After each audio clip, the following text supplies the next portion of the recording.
Hi, hello, welcome to my channel. Today we are going to look at the trading opportunities and analysis of the technology software giant Microsoft. The stock touched another all-time high of 135.16 today. Let's see how we can trade this stock for the coming days. Have a look at the daily chart. The price has moved higher and higher. However, the number of buyers in the market are running out of steam. This is evident in the RSI.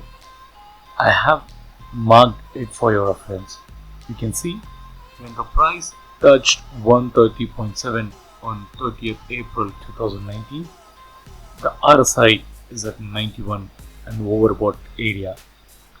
When the price crossed 135 today, the RSI is at 77.5, which clearly shows the buyer are running out of steam.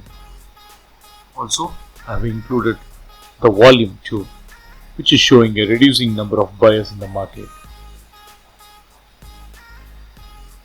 Considering the above, I suggest a short position can be entered at market and take profit can be at 131.